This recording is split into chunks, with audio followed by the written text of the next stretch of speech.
Disclaimer. This video is for educational purposes only and does not constitute medical advice. Always consult a healthcare professional before making any decisions regarding your health or hormones. Free workout planner app. Custom programs based on your goals. Link in the video description below.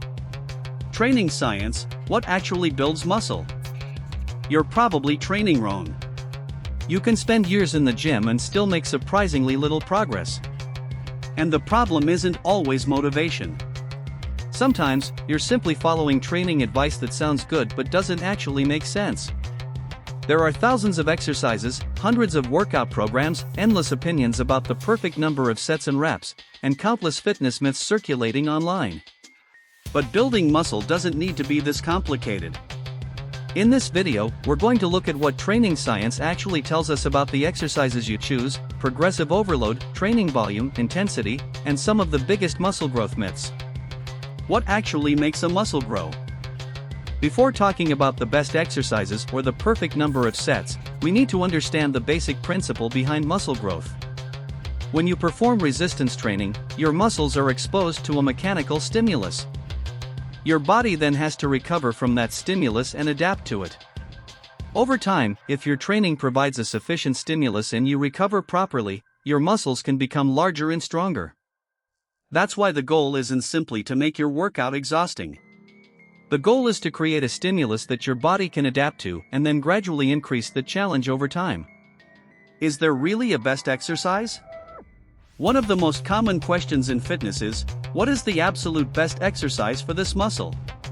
But the science doesn't give us one magical exercise that is automatically best for everyone. A good exercise should allow you to train the target muscle effectively, use a meaningful range of motion, maintain good technique, and progressively increase the challenge. That's why several different exercises can be excellent choices for the same muscle. Your anatomy, experience, equipment, comfort, and ability to progress can all influence which exercise works best for you. The best exercises for chest. For the chest, pressing movements are an obvious starting point. The barbell bench press, dumbbell press, and machine chest press can all provide a strong stimulus for the chest. Incline pressing can also be useful when you want to emphasize the upper portion of the chest. And movements such as cable or machine fly variations can provide a different resistance profile and allow you to focus more directly on bringing the arms across the body. The important point is that you don't need to perform every chest exercise available. Choose a few movements that feel good, allow you to use good technique, and most importantly, allow you to progressively improve. The best exercises for back. The back is actually a collection of different muscles, so one exercise can't do everything. Vertical pulling movements such as pull-ups and lat pull-downs are excellent for training the lats. Horizontal pulling movements such as different rowing variations can provide a strong stimulus for the upper back and other pulling muscles.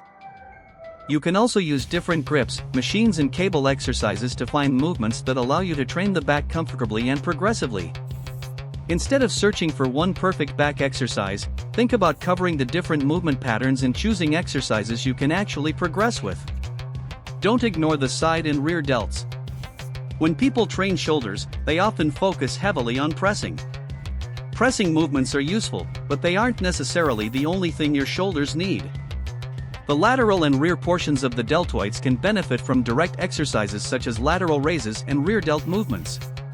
This is one reason a balanced shoulder program usually contains more than just overhead pressing. Again, you don't need dozens of exercises. A few movements that effectively train the different functions of the shoulder can be enough. Leg training, keep it simple. Leg training can become unnecessarily complicated. Squats, leg presses, and similar movements can provide a strong stimulus for the quadriceps and glutes. Hip hinge movements such as Romanian deadlifts can train the hamstrings and glutes.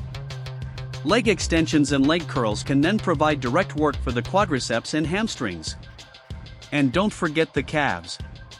You don't need a 20-exercise leg workout. What matters much more is choosing effective movements and gradually improving your performance on them.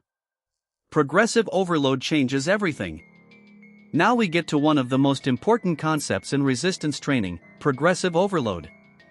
Your body adapts to the training stimulus you repeatedly give it. If you perform exactly the same workout with exactly the same challenge forever, there is eventually less reason for your body to keep adapting. Progressive overload means gradually increasing the demands placed on your body.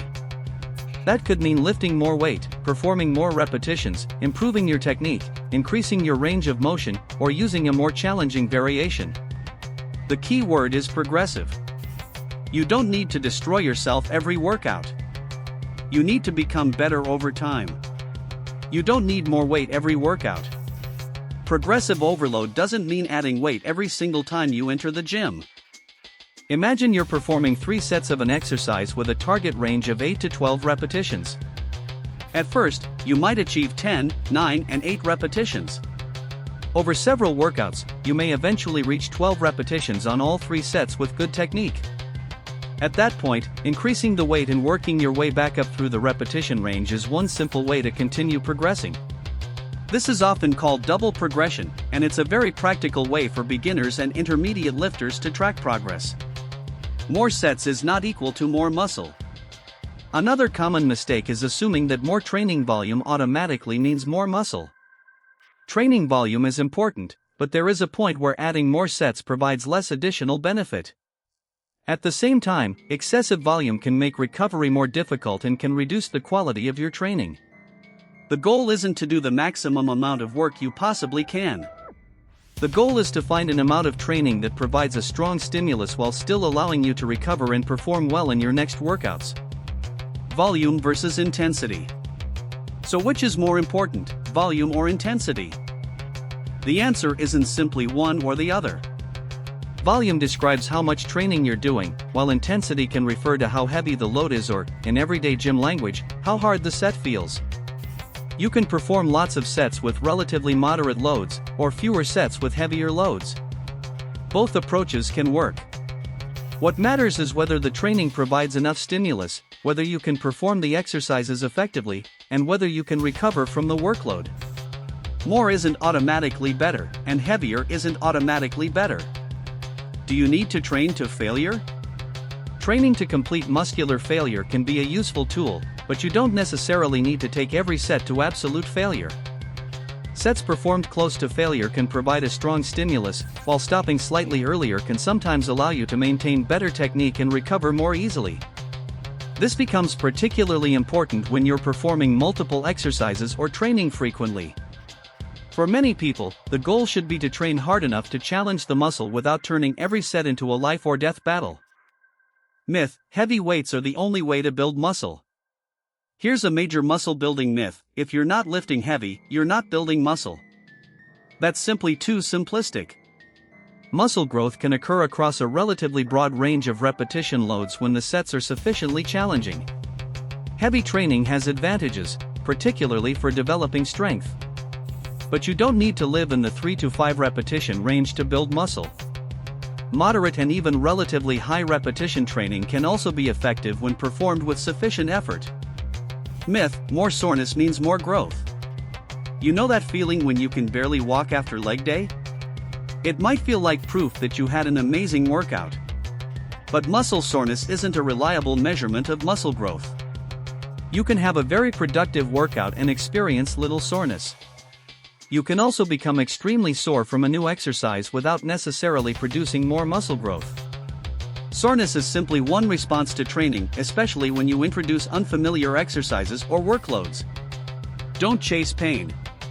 Chase progress. Myth: you must change your exercises constantly. Another popular idea is that you need to constantly shock your muscles by changing exercises. Your muscles don't need constant surprises. In fact, changing exercises every week can make it much harder to measure whether you're actually getting stronger or improving your performance.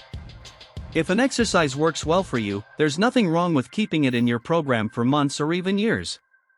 You can eventually change exercises when you need variety, when an exercise stops working well for you, or when your goals change. But consistency makes progression much easier to track. What actually builds muscle? When you remove all the complicated fitness advice, muscle growth becomes much easier to understand. You need an effective training stimulus. You need enough productive training volume. You need to progressively challenge yourself. You need adequate nutrition and protein. And you need enough recovery and sleep for your body to adapt.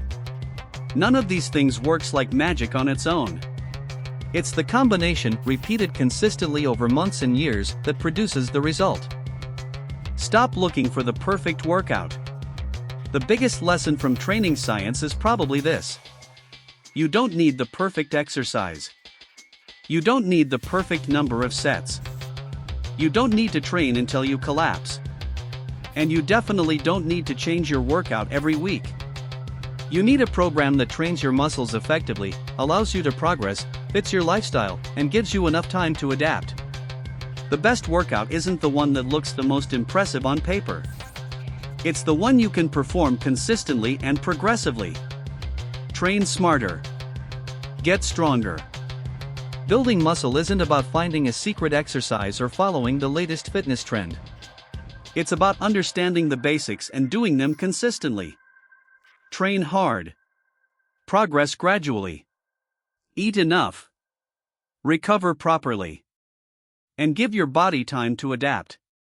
If you found this video useful, support the channel by liking the video, subscribing, and sharing it with someone who is trying to build muscle.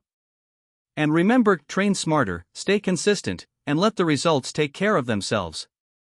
If you found this video helpful, don't forget to like, subscribe, and turn on notifications. Every week I share practical fitness tips, training advice, and evidence-based information to help you build a stronger, healthier body. Thanks for watching, and I'll see you in the next video.